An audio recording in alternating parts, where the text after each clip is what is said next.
오늘은 서로 돌아보는 공동체라고 하는 주제로 함께 말씀을 나누고자 합니다. 교회 오빠 이관희라고 하는 영화가 있습니다. 또 책으로도 나왔는데요. 그 이관희 집사님은 신앙생활 정말 잘하고 있는데 대장암 사기라는 갑작스러운 선고를 받게 되었습니다.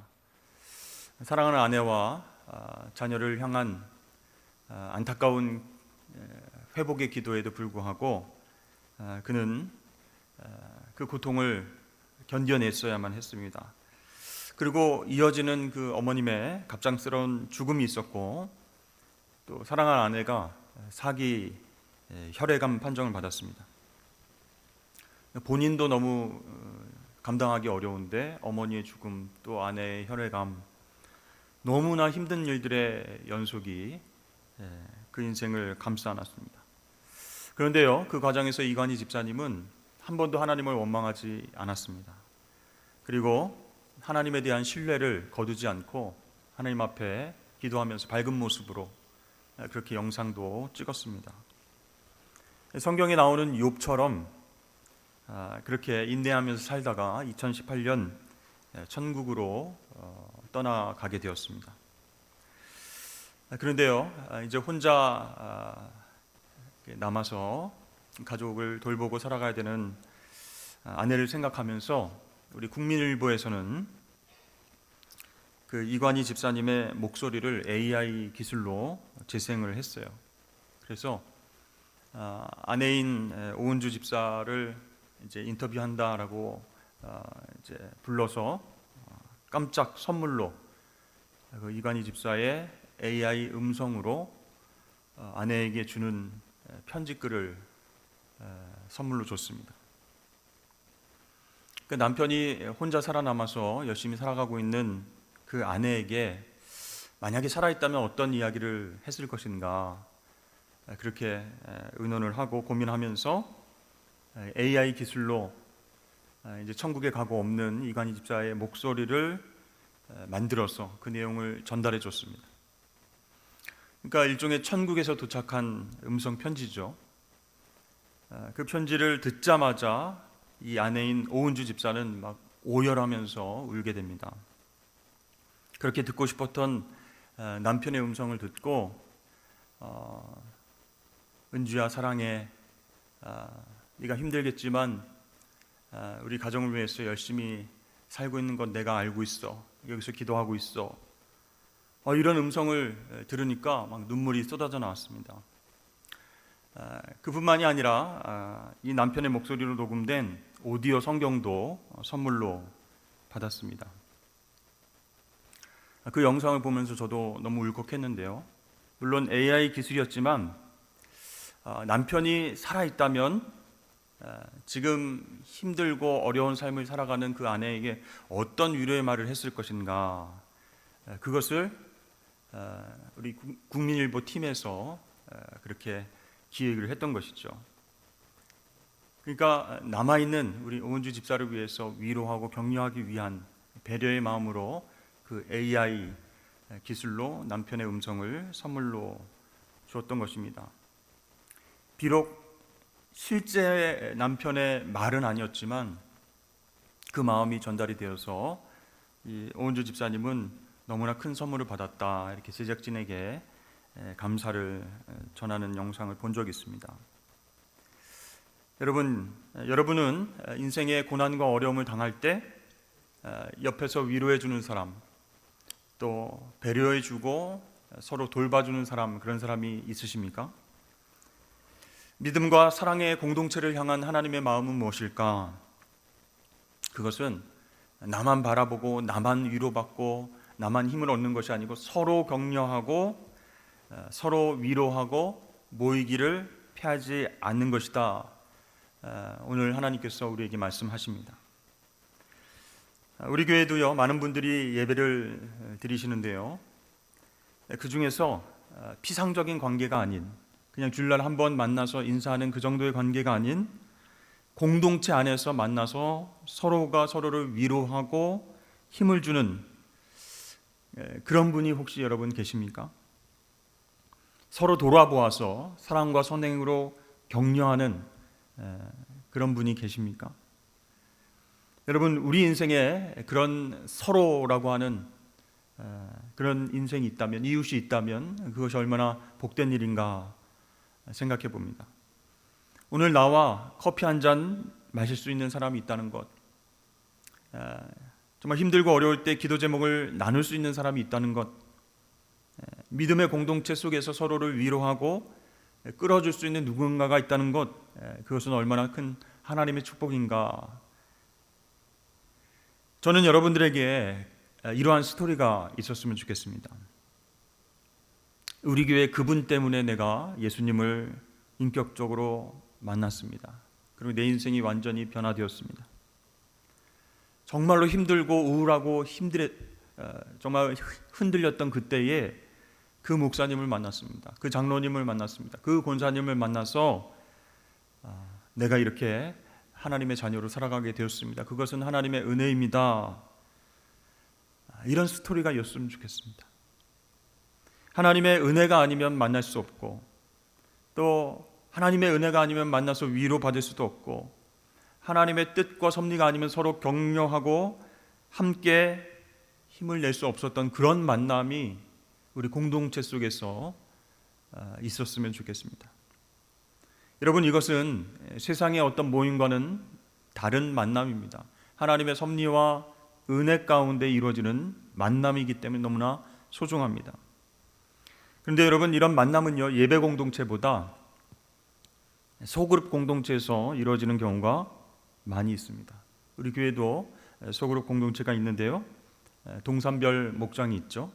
그리고 남선교회, 또 여전도회, 또 안수집사회, 권사회, 또 취미와 관심별로 모이는 소그룹들이 있습니다. 그런데요, 이 교인들이 그런 소그룹 공동체를 좀 부담스러워하고 좀 오해하는 경우가 종종 있다는 것이죠. 왜 그럴까요? 교회 안에서 모이는 공동체 모임이라 또 신앙적인 색깔이 있어야 되기 때문에 그래서 부담스러울까요? 왜 그런 모임들은 잘 안 모이고 세상에서 모이는 모임들은 그렇게 열심히 모이게 될까요? 우리 교회 안에 있는 그 공동체 오해하고 부담스러워하는 이유가 무엇일까? 사실 여러분, 이 소그룹 공동체는요, 모임 자체가 목적이 아닙니다. 그 모임을 통해서 무엇을 하는가, 그것이 더 중요한 것이죠. 근데 그 목적이 분명하지 않으면 사람들은 그 모임을 부담스러워할 수 있다라는 것이에요. 여러분, 우리가 예배를 하나님 앞에 드리는데요, 이 예배가 하나님과 우리 사이의 수직적인 관계에 관한 것이라면 교회 안에 있는 이 소그룹 공동체는 우리 사람들과 사람과의 그 수평적인 관계에 관한 모임이다라고 할 수 있어요. 그래서 우리 교회 안에 있는 소그룹 공동체는요, 우리 삶의 어떤 문제, 또 사람들과의 관계, 그런 것들을 서로 위로하고 격려하고 풀어주면서 성숙해 나가는 과정을 함께 경험하는 공동체다라고 할 수 있습니다. 그런데요, 우리 교회 안에 있는 소그룹이, 목장 교회 모임이, 또 남성교회 여전도회 모임이 너무 너무 성경 공부 중심이 되면요, 리더는 굉장히 부담스럽게 되고, 또 함께 이제 모이는 구성원들도 부담스럽게 된다는 것이에요. 그리고 이제 이런 이야기들을 하죠. 이야기하는 사람도 있고 속으로 생각하는 사람도 있고, 다음엔 나는 이 그룹의 리더가 되어서는 절대로 안 되겠다, 이렇게 생각을 하고 좀 부담스러워합니다. 왜 그럴까요? 이 교회 공동체 안에서, 소그룹 공동체 안에서의 명확한 목적과 사명의식이 불분명하기 때문이라는 거예요. 그러니까 부담과 오해를 넘어서서 정말 건강한 공동체가 되려면 모여서 뭘 하는가, 우리의 목적이 무엇인가, 그걸 명확하게 할 필요가 있다는 것이에요. 여러분, 하나의 예를 들어서 목장교회 모임은 성경 공부 모임이 아니다라는 것이에요. 물론 목장 교회이기 때문에 하나님 믿는 성도들의 공동체이기 때문에 예배가 있습니다. 찬양과 기도와 말씀을 나누는 시간이 있어요. 그러나 목자 연수 시간에 배운 내용을 가지고 우리 목장 식구들에게 성경 공부를 내가 가르쳐야 되겠다라고 한다면, 또 누군가가 설교를 하려고 그 말씀을 강론하려고 한다면 전하는 자나 듣는 자가 다 마음의 부담을 느끼게 된다는 것이에요. 그래서 그 다음 목자로 추천받은 사람들은 이런 얘기를 종종 하게 됩니다. 저는 예배를 인도할 줄 전혀 모릅니다. 저는 성경 말씀 아는 게 하나도 없고요, 말씀을 가르칠 수 없습니다. 가르치는 은사도 없습니다. 저는 절대 목자는 할 수 없습니다. 이렇게 얘기를 하는 경우가 종종 있습니다. 근데 여러분, 목장 교회뿐만 아니라 교회 안에 있는 소그룹 공동체에서는요, 리더가 설교하거나 성경 가르칠 필요가 없습니다. 그것은 목회자가 이제 전문가이고 해야 할 영역이죠. 그럼 그분들은 뭘 해야 될까요? 우리 교회 소그룹 공동체 안에서는 삶 속에서 서로를 격려하고 위로하는 그런 일들을 해야 되는 거예요. 평신도로서, 믿음의 선배로서 목회자보다 더 잘할 수 있는 부분이 바로 그것이다라는 거예요. 따라서 여러분, 목장교회라고 하는 모임은요, 성경 공부 시간이 아니라 하나님의 섭리와 은혜를 통해서 그 삶이 변화된 것들을 서로 나누고 위로하고 격려하는 그런 시간이다라는 것이죠. 그 목적이 분명해야 되는 거예요. 그래서 서로가 믿음으로 격려하고 위로하는 가운데서 성장하는 것을 바라보는 공동체로 존재해야 된다. 그것을 우리가 알지 못하면요, 서로가 막 부담되고 그 모임에 대해서 오해하고 안 나가겠다 하고 그렇게 되는 것입니다. 한 목사님이 소그룹에 대해서 이제 강의를 하면서 예화를 들려준 적이 있습니다. 처음 신앙생활을 하는 그 남자 성도가 이제 회사에서 회식 자리에 참석하는 것을 굉장히 힘들어했습니다. 술 자체가 죄악은 아니었지만 술 마시고 나서 감정적으로 서로 안 좋아져서 서로 다투고 또 사고가 나고 이런 상황들이 많이 생기기 때문에 또 자기는 이제 예수 믿고 하나님의 자녀로 신앙생활을 시작했기 때문에 술자리는 피하고 싶었다라는 거예요. 그런데 내가 교회를 다니고 예수 믿기 때문에 회식 자리에는 안 나갑니다 이렇게 말하기엔 너무 이기적으로 보여서 하나님께 영광이 안 될 것 같아서 갈등이 생긴 거예요. 내적인 갈등이 생긴 거예요. 참석을 해야 되느냐 말아야 되느냐, 회식 자리에 술도 안 먹으면서 그냥 가만히 앉아서 사람들의 그 강요, 술을 따르고 먹어라 하는 그 강요를 계속 거부하면서 힘든 자리에 있어야 되느냐, 아니면 조금씩 먹으면서 분위기를 맞춰줘야 되느냐, 갈등이 생긴 거예요. 그때 교회 안에 있는 소그룹에서 한 신앙의 선배가 조언을 해줬다고 합니다. 자기도 처음 예수를 믿었을 때 똑같은 고민을 한 적이 있다. 회사에서 회식 자리를 갈 때가 너무나 힘들어가지고 가야 될까 말아야 될까, 자기는 찬석하지 않겠다 이렇게 선포를 해야 될까, 굉장히 고민이 많았다고 해요. 그런데 이제 본인이 경험한 것을 얘기해 주는 거예요. 그 선배가 회식 자리에 가긴 가요. 그래서 음식이 나오고 다들 먹기를 시작하면 그때 식사 기도를 시작하는데 오래 한다는 거예요. 한번 사람들이 막 마셔 그리고 막 맛있는 음식이 나와서 먹고 있을 때 식사 기도를 한번 오래 해보라고 그렇게 조언을 해줬습니다. 처음에는 지금 뭐 하는 거야 막 이렇게 뭐라고 하는 사람도 있고, 무슨 식기도를 그렇게 오래 하냐, 하나님 감사합니다 잘 먹겠습니다 하면 되지 하면서 아는 척하는 사람들도 있고 핀잔 주는 사람들도 있었는데, 시간이 지나면서 회식 때마다 이 사람이 음식 나오면 길게 식사 기도를 하니까 다른 사람들이 인정해 주기 시작했다는 거예요. 저 사람은 크리스천이다. 그런 인정의 분위기로 바뀌었다는 거예요. 그래서요, 처음부터 강압적으로 술을 따라주지도 않고 술 한번 먹어봐 이렇게 권하지도 않고, 오히려 그 직장에서 자신을 크리스찬으로 인정해 주는 것 같아서 너무 기분이 좋은 책임감이 있다, 그런 이야기를 해줬답니다. 그래서 이제 신앙 생활을 처음 하는 그분이 그 소그룹에서 그 선배의 조언을 듣고 위를 얻고 나도 한번 그렇게 해보겠습니다 이렇게 얘기를 했다고 합니다. 또 어떤 여자 성도분은 자신을 힘들게 하는 시어머니가 있는데 그 시어머니가 교회 권사님이라는 거예요. 근데 같은 교회를 나가는데 교회에서는 그렇게 천사 같고 그렇게 인정을 받는 권사님이어서 그 누구에게도 자기를 힘들게 하는 시어머니의 모습을 얘기하지 못했다는 거예요. 그러다가 이제 목장 모임에서 정말 어렵게 기도 제목을 나누다가 이렇게 솔직하게 이제 털어놓았죠. 신뢰가 쌓인 그 모임이기 때문에 누구에게 막 얘기하는 그런 모임이 아니었기 때문에 그렇게 이야기했을 때 그 목장 식구들 중에 같은 문제로 고민했던 신앙의 선배가 있었던 거예요. 나도 그런 문제가 있었다. 이렇게 얘기하면서 공감을 해주면서 위로도 해주고 이럴 땐 이렇게 한번 기도해 보면 좋겠다 조언을 해주더랍니다. 여러분, 이렇게 처음 신앙생활하는 사람들에게 가장 유익한 것은 무엇일까요? 어떤 지식을 쌓아가는 공부가 아닌 거예요. 처음 신앙생활하는 사람에게 정말 중요한 것은 믿음을 가진 사람들에게 둘러싸이는 것이에요.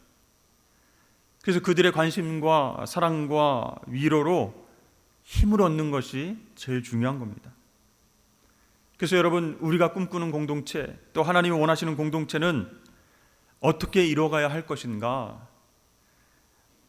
누군가가 무엇을 가르치는 것이 아니라 서로가 서로에게 힘이 되어주는 공동체인 줄로 여러분 믿으시길 바랍니다.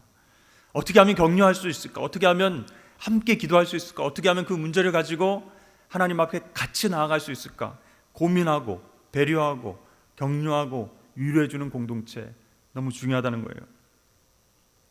세상 사람들은 자신의 이익을 추구하면서 살아갑니다. 그래서 자신의 이익과 이해에 맞지 않으면 그 그룹에서 나오려고 합니다. 더 이상 만날 필요가 없다고 생각합니다. 그러나 우리는 어떤 사람들입니까? 서로 돌보고 선행을 격려하기 위해서 서로를 생각하는 그런 그룹이다라는 것이에요. 그래서 사도 바울은요, 이 믿음의 공동체를 지체라고 표현을 하면서 비유를 했죠. 그러니까 우리 모두는, 저와 여러분 각자는 예수 그리스도의 몸을 이루고 있기 때문에 몸의 어떤 부분도 서로에게 필요 없다라고 말할 수 없다는 거예요. 어느 지체가 더 중요하다라고 말할 수 없는 것입니다. 그래서 여러분, 이 믿음의 공동체는 좋든 싫든 함께 가는 것이에요. 저 사람이 마음에 안 든다고 해서 저 사람을 빼고 소외시키고 우리끼리만 모이자, 그게 믿음의 공동체가 아니라는 거예요. 두 사람이 한 배를 타고 가는데 한 사람이 갑자기 배 바닥을, 자기가 앉아있는 배 바닥을 망치로 계속 두드리면서 구멍을 내고 있었습니다. 그러면서 이렇게 얘기하는 거예요. 내 자리에만 구멍 뚫는 것이니까 걱정하지 마. 여러분, 이렇게 말할 수 있습니까? 어리석은 일이죠. 다 같이 물에 빠져서 죽는 일입니다. 어거스틴은 죄에는 집단성이 있다 이렇게 이야기를 했습니다. 죄는 혼자서 지을 때보다 모여서 함께 지을 때 훨씬 쉽다, 파급력이 크다, 그런 뜻이에요. 여러분, 한 사람이 죄를 짓고 그것을 용납하고 함께 죄를 지어간다면 그 죄성은 공동체에 너무나 안 좋은 영향력을 끼치게 될 것입니다. 그 영향력으로 인해서 그 공동체가 흔들리고 무너질 수 있다는 것이죠. 그러나 여러분, 선함의 능력도 마찬가지 큰 파워가 있습니다. 비슷한 영향력을 갖고 있어요. 그렇기 때문에 우리 공동체 안에서, 믿음의 소그룹 안에서 약하고 죄성 있고 흔들린 사람이 있다면 우리랑 안 어울리네 하고 소외시키는 것이 아니고 붙잡아둬요. 서로 격려하고 위로하고 서로 기도 제목을 나누면서 기도해 주면서 건강한 공동체 만들어 가야 한다는 것입니다. 여러분들이 속해 있는 교회 내의 소그룹, 그 안에서 어떤 일들이 일어나고 있습니까? 구성원들이 함께 죄와 험담과 부정적인 영향력을 퍼뜨리고 있습니까? 아니면 서로의 연약함을 붙잡아주면서 선한 영향력을 끼치고 있습니까? 한번 생각해 보십시오. 빌립보서 4장에는요, 유오디아와 순두계라고 하는 두 여인이 나옵니다. 이들은 교회에서 리더의 역할을 했습니다. 중요한 역할을 했고 영향력을 끼치는 그런 사람들이었어요. 근데 바울이 빌립보 교인들에게 편지를 쓰면서 이렇게 권면하고 있습니다. 내가 유오디아를 권하고 순두계를 권하노니 주 안에서 같은 마음을 품으라. 그러니까 두 명의 여성 리더들이 굉장히 열심히 있었던 것 같아요. 그런데 유오디아를 따르는 사람, 또 순두계를 따르는 사람, 이렇게 좀 파가 날려서 나뉘어가지고 좀 힘들었던 것 같습니다. 그래서 자신을 따르는 사람들, 또 상대 리더를 따르는 사람들, 어색하고 힘든 분위기가 그 교회 안에 있었다는 것이죠.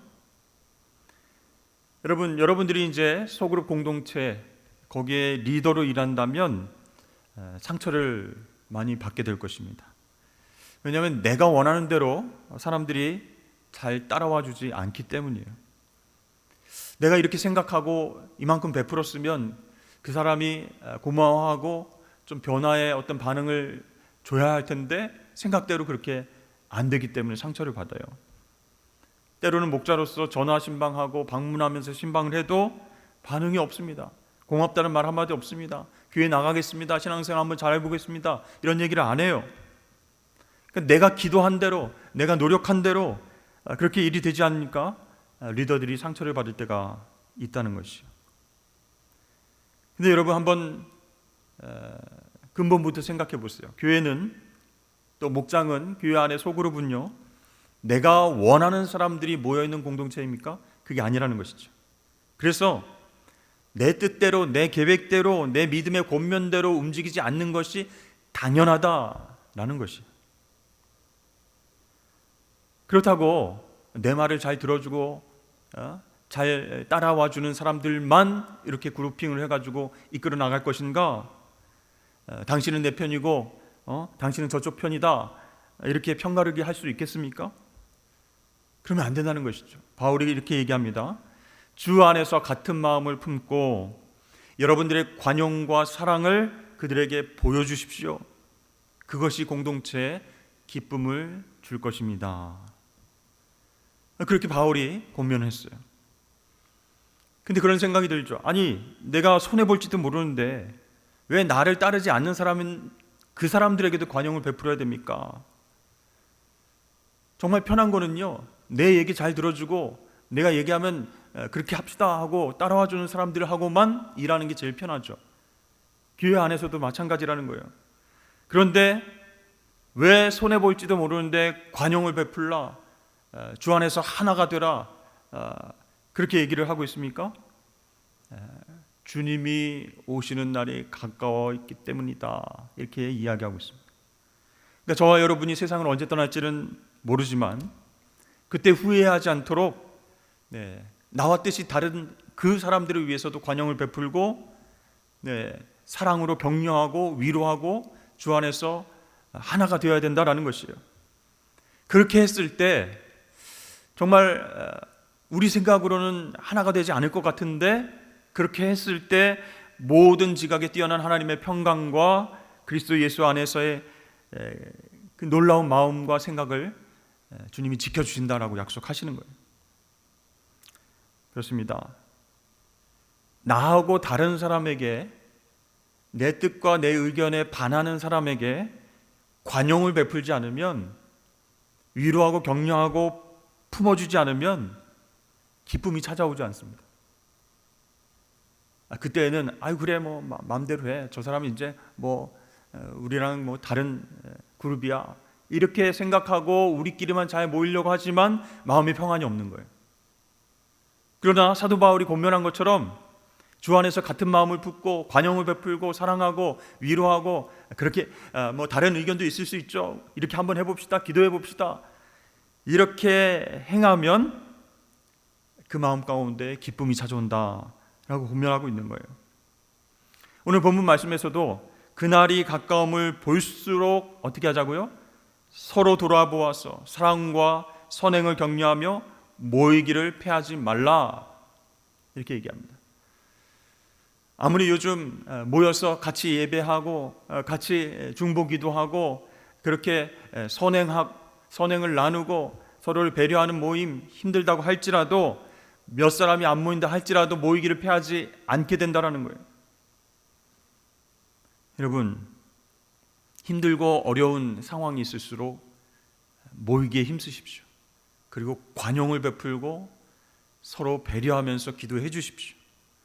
그러면요, 그 공동체는 점점 더 건강하게 그렇게 성장할 것입니다. 예전에는요, 그런 것들을 안 했을 때는요, 모이면 부담스럽고 눈치 보이고 힘들었는데, 만날 때마다 서로를 격려하고 위로하고 관용을 베풀면, 아, 여기는 세상 모임과는 다르구나, 자신의 이익에 맞지 않는다고 해서 사람을 이렇게 내치는 곳이 아니구나, 그걸 깨닫게 돼요. 서로의 간증을 통해서 위로받고 도전받고 공감하고 서로의 성장을 위해서 자기를 헌신하는 그런 모습이 나타나게 된다.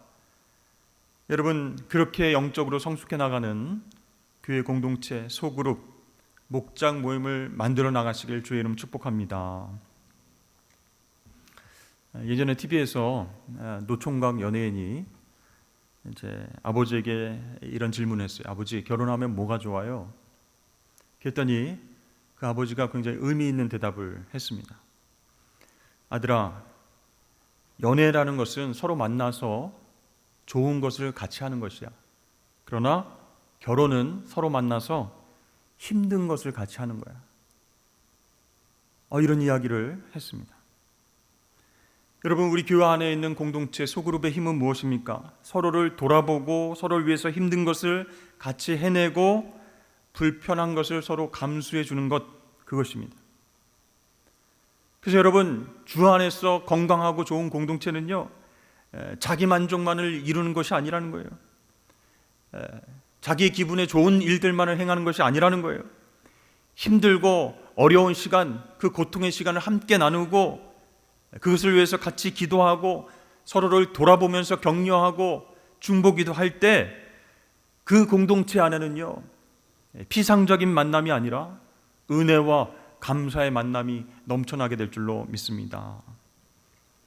사랑하는 성도 여러분, 특별히 우리 교회 안에 소그룹과 공동체에 속한 여러분, 목장교회, 남성교회, 여전도회, 우리 안수집사회, 권사회, 소그룹의 그 모임들이요, 왜 모이는가? 모이기 위한 모임이 아니라 분명한 목적이 있어요. 오늘 말씀을 기억하시면서 서로를 격려하고 돌아보는 아름다운 공동체가 되기를 축복합니다. 거기에는요, 하나님을 향한 뜨거운 사랑의 마음이 필요한 거예요. 거기에는요, 그 사람 위해서 희생하려고 하는 그 노력이 필요한 겁니다. 함께 지어져가는 지체라고 하는 의식이 필요하다는 것이에요. 그렇게 여러분, 나만이 아니고 서로가 하나님의 영광이 되는 그런 아름다운 소그룹 공동체가 될 산성교회 되시기를 주의 이름으로 축복합니다.